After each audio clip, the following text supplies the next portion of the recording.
បាទសួស្តីទាំងអស់គ្នានេះគឺជាឆ្នាំ2026គឺជាឆ្នាំដែលប្រព័ន្ធបច្ចេកវិទ្យាមានការរីកចម្រើនខ្លាំងហើយទន្ទឹមនឹងនោះដែរក៏យើងអាចរកចំណូល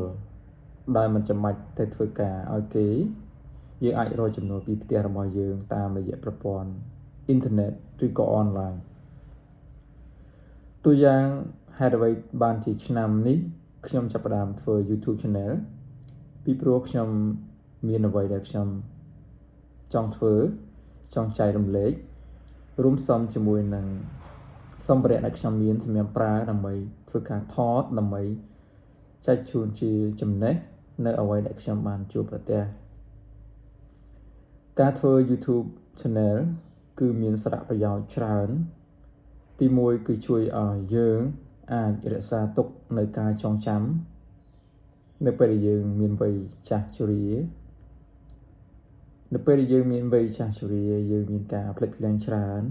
យើងអាចចុចមើលទៅលើវីដេអូដែលយើងធ្លាប់បាននិយាយកាលពីយើងនៅជាក្មេងហើយទី2គឺជួយ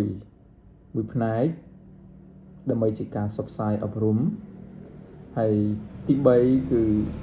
ជួយឲ្យយើងអាចរកប្រាក់ចំណូលបានបើទោះបីជាការធ្វើ YouTube Channel ទោះបីជាមិនទាន់បានប្រាក់ចំណូលក្តីក៏ប៉ុន្តែនៅថ្ងៃមួយយើងនឹងទទួលបានវាជាមិនខានពីព្រោះថាការរកចំណូលតាម YouTube នេះគឺវានឹងបង្កើនប្រាក់ចំណូលបន្តិចម្ដងនៅពេលដែលយើងឈានជើងចូលដល់វ័យចាស់ជរាដែលមិនអាចទៅប្រកបការងារនៅខាងក្រៅក្តីឬក៏ធ្វើការនៅកន្លែងយើងក្តី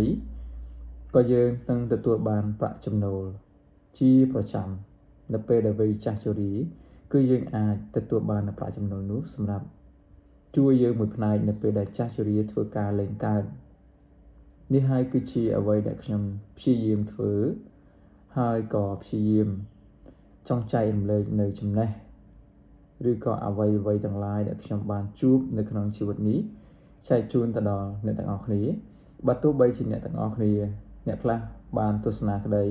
ហើយអ្នកខ្លះកំពុងតែទស្សនាក្តីក៏ប៉ុន្តែនេះគឺជាសារដាស់តឿនមួយសម្រាប់បងប្អូនដែលរស់នៅក្នុងសម័យបច្ចេកវិទ្យាហើយត្រូវតែឈានជើងប្រឡូកជាសូមអធិស្ឋានត្រូវតែប្រឡូកនៅក្នុងប្រព័ន្ធបច្ចេកវិទ្យានេះឲ្យបានដោយធ្វើការបង្កើតនៅ YouTube Channel ក្តី Facebook Page ក្តីឬក៏ TikTok ក្តីឲ្យតែអាចរកចំណូលបានអំពីវានោះគឺជារឿងចាំបាច់ជារឿងសំខាន់ដែលបងប្អូនត្រូវតែធ្វើដើម្បីរកប្រាក់ចំណូលសម្រាប់ផ្គត់ផ្គង់ជីវភាពគ្រួសារបើទោះបីជាប្រព័ន្ធ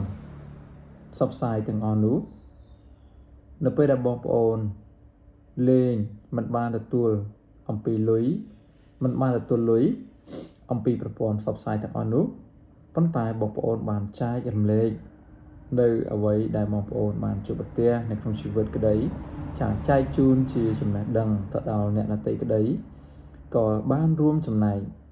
ក្នុងការផ្សព្វផ្សាយនៅអ្វីដែលល្អទៅកាន់ពួកគេជៀសវាងនៅការផ្សព្វផ្សាយនៅអ្វីដែលមិនល្អជៀសវាងនៅការផ្សព្វផ្សាយអ្វីដែលបំពុលសង្គមនោះគឺជារឿងមួយដែលធ្វើឲ្យប្រទេសជាតិរបស់យើងមានការបាត់បង់នៅធនធានមនុស្សធ្វើឲ្យធនធានមនុស្សចាប់ផ្ដើមខ្សឹកខ្សោយអញ្ចឹងត្រូវតែព្យាយាមកែលម្អឡើងវិញនៅអ្វីដែលជាចំណុចខ្វះខាតពីព្រោះថាយើងឃើញថានៅសង្គមសពថ្ងៃនេះគឺមានមនុស្សច្រើនដែលលេងបណ្ដាញសង្គមហើយមួយចំនួនគឺបានធ្វើឲ្យសង្គមមានបញ្ហាជារឿយៗដោយពួកគេមិនបានផ្ដោតសំខាន់ទៅលើការចែករំលែកនៅចំណេះដឹងនៅអ្វីដែលល្អទៅកាន់មនុស្សទេប៉ុន្តែភាគច្រើនពួកគេចែករំលែកទៅនៅអ្វីដែលពួកគេគិតថាអាចរកចំណូលបានដោយមិនបានគិតអំពីផលប៉ះពាល់របស់វា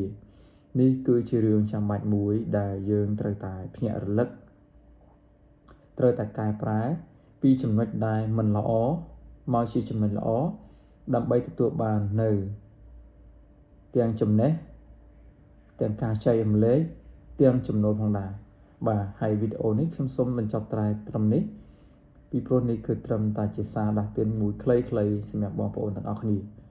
ហើយសង្ឃឹមថាបងប្អូននឹងព្យាយាមធ្វើមិនថា YouTube Channel ក្តី Facebook Page ក្តី TikTok ក្តីឬក៏បងប្អូនអាចរកលុយតាមការបកប្រែសម្រាប់ឯកសារផ្សេងៗនៅលើប្រព័ន្ធអ៊ីនធឺណិតដើម្បីរួមចំណែកទាញយកប្រាក់ចំណូលសម្រាប់ខ្លួនឯងគ្រួសារនិងដើម្បីឲ្យសេដ្ឋកិច្ចប្រទេសជាតិរបស់យើងរីកចម្រើនជាងមុនទៅមុខបាទសូមអរគុណជួបគ្នានៅវីដេអូក្រោយ